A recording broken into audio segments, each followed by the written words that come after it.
Olá pessoal, tudo bom? Então hoje mais uma aula, certo? Primeiro, a mensagem do dia.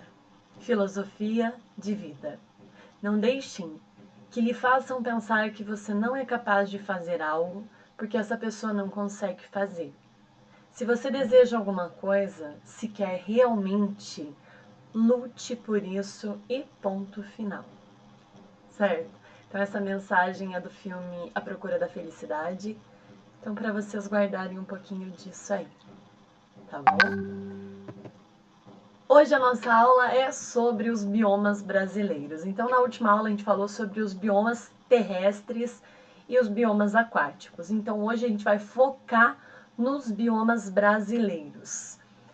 Então, nosso Brasil, quando a gente analisa o clima, né? Vocês já estudaram isso em geografia. O clima é bem variado. E a fauna e a flora elas vão se adaptar aos climas, certo? Então por isso que nós temos os biomas brasileiros. Começando lá pela floresta amazônica. Então a floresta amazônica ela vai ser considerada a maior floresta tropical do mundo. Está presente nos estados do Acre, Amapá, Amazonas, Maranhão, Mato Grosso, Pará, Rondônia, Roraima e Tocantins. O clima da floresta amazônica ele é equatorial, então as pessoas elas têm uma falsa ideia e elas dizem que a Amazônia é o pulmão do mundo. Na real, ela não é o pulmão do mundo. A Amazônia é como se fosse um ar-condicionado, certo? Porque o que ela produz fica ali mesmo, da purificação de ar, né? Só que alguns anos atrás nós tivemos um período de seca muito forte, principalmente uma estiagem muito grande no estado de São Paulo. Por que teve essa estiagem tão intensa? Devido aos rios voadores. O que é um rio voador? Um rio voador, ele se origina da transpiração das árvores. E a chuva produzida lá em São Paulo, quer dizer, a chuva que cai em São Paulo, geralmente ela é produzida lá no Amazonas. Então a transpiração das árvores, de toda a vegetação lá da Amazônia, ela sobe. E daí com o vento ela junta em nuvens e com o vento ela vai sendo levada até São Paulo. Devido à intensa devastação da floresta, isso foi acabando. E é por isso que teve um período de seca muito intenso lá em São Paulo, certo? Então a gente acha que não há consequências, mas uma ação sua aqui, ela pode gerar consequências lá na frente, em outro lugar e com uma pessoa que não tem nada a ver com o assunto. Tranquilo? Então a Amazônia, ela funciona desta maneira. Ela funciona como esse rio voador e com essa purificação do ar no local, tá? O clima é equatorial, quente e úmido. E esse clima quente e úmido se deve à proximidade da linha do Equador. Tranquilo? Exemplo de fauna da Amazônia. Então nós temos ali os macacos e as piranhas. Se a gente for contar, a biodiversidade da Amazônia é muito, muito, muito vasta, certo? Mas aqui alguns exemplos apenas. Então ali nós temos exemplo de flora, o guaraná e as castanheiras. Tranquilo? O cerrado. O cerrado, ele vai abrigar cerca de 10.000 espécies de árvores. O clima tem presença de duas estações bem certas, uma seca e outra chuvosa. No cerrado nasce o rio São Francisco. Aqui na nossa região aqui de Araputi, nós temos o cerrado aqui do ladinho em Jaguariaíva. Tem uma extensa área de cerrado aí. Fauna do cerrado, ele é rico em insetos e o lobo-guará, que é característica bem específica do Paraná, o lobo-guará. E é maravilhoso. E ele é bem... Ele chega a ser bem grande também, certo? E os ipês são característica de cerrado. São árvores que têm as raízes mais profundas para poder encontrar água pela quantidade, principalmente na época de seca, uma quantidade muito pequena de água que tem no local, certo? Então, as raízes, a gente fez uma atividade sobre isso em uma das nossas lives. As raízes, elas são característica, né, de árvore de cerrado, é que a raiz mais profunda para encontrar água. Eu acho linda esse arbusto aí. Esqueci o nome agora, mas eu acho ele maravilhoso. A floresta atlântica, bioma presente abrangendo ali Paraguai e Argentina. Nós temos a floresta atlântica no litoral, né, descendo a serra. Aquilo ali é Mata Atlântica, maravilhoso. Já está quase sendo que extinta, né, infelizmente. Presenças de árvore de médio e grande porte. E a floresta é bem densa e fechada. Eu desci, quando eu estava na faculdade, umas 3 ou 4 vezes o caminho da Serra do Mar, a pé. A professora levava a gente pelo meio da mata fechada e tem um caminhozinho que era o caminho feito pelos colonos para ir subir de Morretes para Curitiba e para descer de Curitiba para Morretes. E é bem lindo. E é muito gelado lá dentro, é sempre muito úmido, pela grande quantidade de árvores que elas formam assim uma camada que impedem que a luz do sol apareça. Então no chão tem uma imensa quantidade de briófitas. É maravilhoso. Se um dia vocês tiverem oportunidade, façam esse caminho, porque assim é uma coisa assim fora do comum. Entrar nessa mata fechada, mas assim, não tem uma quantidade grande de matos ali embaixo, só tem uma vegetação rasteira, sabe? É bem legal, é bem bonito de se ver. Eu sou suspeita, né? Porque eu adoro uma trilha. Tem uma rica de biodiversidade, então tem muitas espécies de animais e de vegetais. Como eu disse para vocês, né?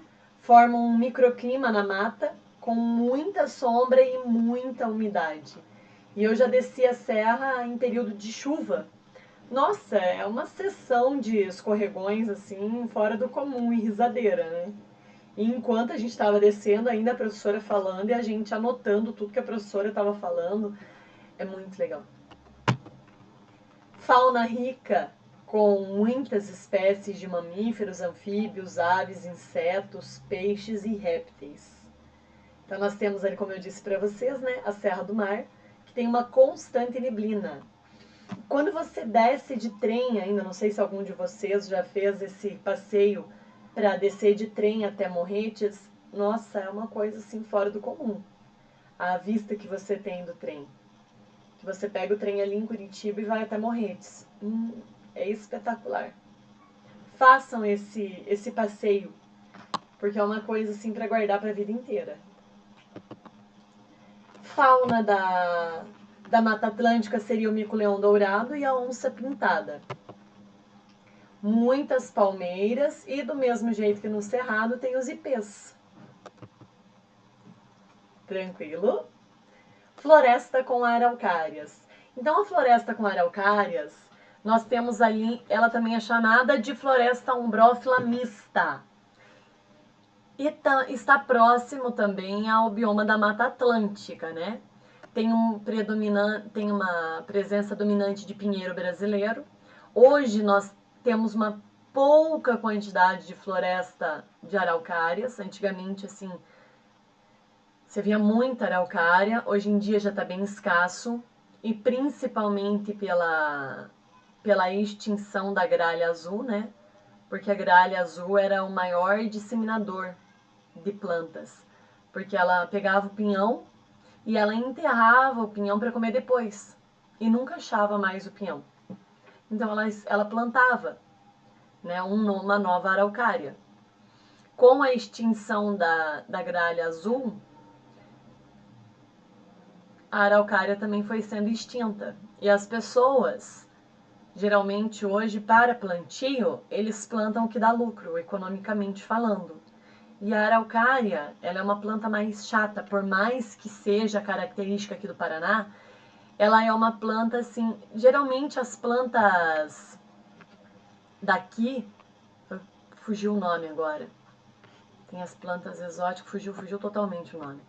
Mas são plantas que tem mais, que dependem de mais trabalho e mais cuidados para se desenvolverem. Plantas exóticas nem plantando já serve, né? Que nem no caso pinos. O pino você não precisa ter cuidado nenhum. É só você jogar ali que já vai nascer um pinus, certo? E a araucária não, a araucária ela demora muito tempo para crescer, quase que o dobro do pinus, e para produzir é muito mais. Então por isso que o pessoal prefere mais economicamente falando, certo? Caracterizada pelo tronco cilíndrico e reto, as copas dão um destaque especial à paisagem. E quando a gente fala em araucária, existe a araucária macho e a araucária fêmea. A araucária fêmea é bem essa aqui mesmo, que ela é aberta. E o macho ele tem como se fosse um pico. Aqui, se a gente for analisar, aquela última árvore lá no cantinho, aquilo ali é macho. Essas outras que tem ali em volta são todas fêmeas. Até uma vez uma mãe de um aluno veio falar para mim, aqui em Arapoti, que ela tem 2 meninos e ela foi plantar araucária na fazenda dela e só plantou macho também. Ela falou que na vida dela não tem como, é só macho. E não dá pinhão, porque você planta 2 machos, não tem como, né? E para saber se é macho ou fêmea, só depois que se desenvolve, infelizmente. O inverno é frio, com geadas frequentes e até neve lá no Rio Grande do Sul. E o verão, esse razoavelmente aí tá meio incerto, né? Porque ultimamente os nossos verões estão sendo bem quentes. As estações estão dando uma mudada, né? Fauna da mata de araucárias, nós temos o tatu e o bugio. E a flora, o pinheiro do Paraná e os arbustos em geral. E a araucária, ela também é considerada uma planta pioneira.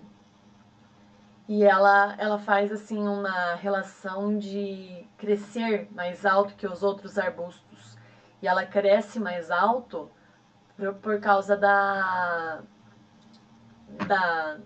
competição pela luz do sol. Então por isso que elas são muito altas, porque é como uma competição mesmo. Floresta dos Cocais, então Floresta dos Cocais nós vamos ter entre a Floresta Amazônica e a Caatinga. É situada lá para cima, no Maranhão, no Piauí, Pará e no norte do Tocantins. Tem uma grande quantidade de babaçu e carnaúba, árvores típicas lá dessa Floresta dos Cocais. E tem 3 tipos de clima bem certos, que é o clima equatorial úmido, o tropical semi-úmido e o tropical semi-árido. Então aqui é um mapa das regiões, né? Esse mapa que eu vou querer no caderno de vocês também. Vocês colocarem, pode ser impresso, pode ser desenhado, né, Andrezinho? Espetaculares desenhos, que faz tempo que eu não tô vendo seus desenhos também, né? É bonitinho. Mas eu quero ver. Então isso aqui é legal de ter no caderno de vocês, legal porque depois eu vou dar nota nisso. Por isso que é legal. A fauna lá dos cocais seria a coruja e o gavião. E a flora, ali nós temos o babaçu, que é uma palmeira, e a carnaúba, que também é uma palmeira. Tranquilo? Caatinga. A caatinga, então, é lá no semiárido nordestino. Uma quantidade muito pouca de chuvas. Então a umidade lá é extremamente baixa. É um local muito quente em que a terra ela começa até a partir. Exemplo de fauna, as cascavéis, né? Cascavel é Cobras, geralmente, elas vivem em locais muito quentes. E o carcará, que é bonitinho. Exemplos de flora seriam os... Ai, fugiu o nome desse negócio. O facheiro ali, o chique-chique.